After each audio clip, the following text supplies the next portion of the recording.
Kalau mau damai, datanglah kepada Raja Damai. Banyak orang ingin hidup damai dengan mencari kedamaian, tapi tempatnya salah. Mereka tidak datang kepada sumber dari kedamaian itu. Shalom kekasih Tuhan di mana saja berada. Senang sekali kita kembali berjumpa di channel ini untuk mendengarkan kebenaran firman Tuhan, dan kiranya Bapak Ibu Saudara bisa mendengarkan firman Tuhan saat ini dalam keadaan yang baik, sehat, kuat, dan diberkati Tuhan.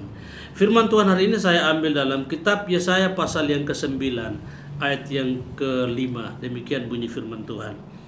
Sebab seorang anak telah lahir untuk kita, seorang putra telah diberikan untuk kita. Lambang pemerintahan ada di atas bahunya, dan namanya disebut orang, Penasehat Ajaib, Allah yang perkasa, Bapa yang kekal, dan Raja Damai. Hari ini saya mengajak kita semua untuk belajar firman Tuhan. Yesus itu adalah Raja Damai. Bukankah seringkali kita mencari kedamaian? Tapi faktanya banyak orang mencari kedamaian di tempat yang salah. Hari ini kiranya firman Tuhan ini bisa menjadi berkat bagi kita semua. Kekasih Tuhan dimanapun saudara berada, Yesus Kristus adalah Raja Damai. Nubuatan Yesaya tentang Sang Mesias atau penyelamat dunia benar-benar terbukti. 700 tahun sebelum Yesus lahir, Nabi Yesaya sudah menubuatkan bahwa Raja Damai itu akan muncul dari keturunan Daud. Dalam Yesaya 11 ayat 1 dijelaskan bahwa suatu tunas akan keluar dari tunggul Isai, yaitu ayah Daud, dan taruk yang akan tumbuh dari pangkalnya akan berbuah. Lebih hebatnya lagi Bapak Ibu Saudara, Yesaya tidak hanya menubuatkan kelahiran Yesus. Dalam Yesaya 53 ayat 1-12, Yesaya juga menubuatkan tentang kematiannya juga. Firman-Nya berkata, "Tetapi penyakit kita yang ditanggungnya, dan kesengsaraan kita yang dipikulnya. Dia tertikam oleh karena pemberontakan kita. Dia diremukan oleh karena kejahatan kita. Ganjaran yang mendatangkan keselamatan bagi kita ditimpakan kepadanya, dan oleh bilur-bilurnya kita menjadi sembuh." Kehadiran Yesus Kristus sebagai Raja Damai adalah bentuk kasih Allah kepada dunia.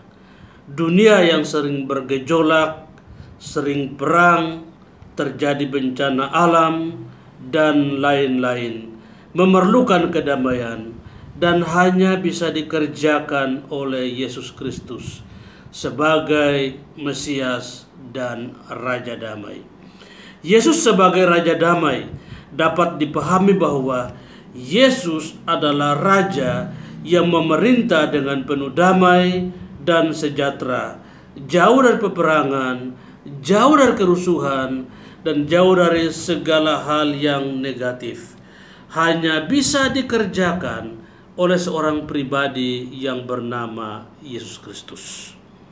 Raja Damai merupakan suatu pernyataan yang menegaskan bahwa Yesus Kristus Tuhan kita secara jelas membawa damai bagi semua umat manusia, bukan hanya untuk orang Kristen, tapi bagi semua umat manusia. Pertanyaannya adalah, mengapa Yesus disebut Raja Damai? Yang pertama, karena Yesus memiliki damai. Seorang pembawa damai, dia harus memiliki damai itu, dan damai itu dia bagikan kepada orang lain. Dalam Yakobus 14 ayat 27, firman Tuhan berkata, "Damai sejahtera kutinggalkan bagimu, dan damai sejahtera yang kuberikan kepadamu, dan apa yang kuberikan tidak seperti yang diberikan oleh dunia kepadamu. Janganlah gelisah dan gentar hatimu." Dalam kehidupan sehari-hari, orang bisa membagikan apa yang dia punya kepada orang lain. Kan tidak mungkin dia membagikan sesuatu kepada orang lain dari apa yang dia tidak punya. Kalau Yesus itu adalah Raja Damai, berarti Yesus memiliki damai itu. Dan damai itu dia berikan kepada orang-orang atau kepada semua manusia yang buka hati datang kepadanya untuk menerima kedamaian itu. Poin yang kedua, mengapa Yesus disebut Raja Damai? Karena Yesus mampu memberi kedamaian. Damai di dalam Alkitab ditulis dengan kata shalom dalam bahasa Ibrani. Sedangkan dalam bahasa Yunani menggunakan kata eirene yang berarti aman, tenang, dan damai sejahtera. Damai yang Yesus berikan mampu mendamaikan kita dengan Allah. Dalam 2 Korintus 5 ayat 18 firman Tuhan demikian. Dan semuanya ini dari Allah yang dengan perantaran Kristus telah mendamaikan kita dan telah mempercayakan pelayanan pendamaian itu bagi kami. Jemaat yang dikasihi oleh Tuhan Yesus Kristus, dunia yang kita tinggal tidak akan bisa menjamin atau memberikan kedamaian bagi kita. Hanya Yesus Kristus.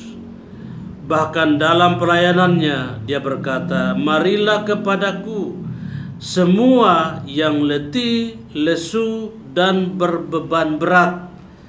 Aku akan memberikan kelegaan kepadamu."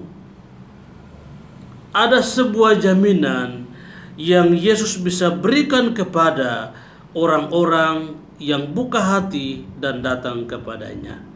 Jadi kalau mau hidup damai, datanglah kepada Yesus Kristus. Poin yang ketiga, mengapa Yesus disebut Raja Damai? Karena damainya bersifat kekal.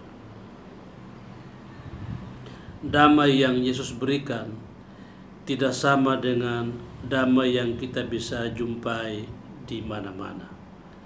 Kadang-kadang faktanya orang hari ini bahagia, besok lesu, besok letih. Kedamaiannya kadang-kadang tergantung situasi dan keadaan. Ada saat dia damai, bahagia, ada saat hilang kedamaian dan kebahagiaan. Itu kedamaian yang ada di dunia ini. Tetapi damai yang Yesus berikan itu bersifat kekal. Orang bisa berjanji untuk memberi kebahagiaan kepada orang terdekatnya. Bisa berjanji untuk membahagiakan, memberi ketenangan, kedamaian bagi orang-orang di sekelilingnya. Tapi faktanya dia juga bisa lupa dengan janjinya. Kalaupun dia berikan kedamaian, kebahagiaan, tapi kebahagiaannya bersifat sementara. Tetapi Yesus Kristus damainya bersifat kekal. Yesaya 32 ayat 17 berkata, "Di mana ada kebenaran, di situ akan tumbuh damai sejahtera, dan akibat kebenaran ialah ketenangan dan ketentraman untuk selama-lamanya." Kekasih Tuhan, dimanapun saudara berada,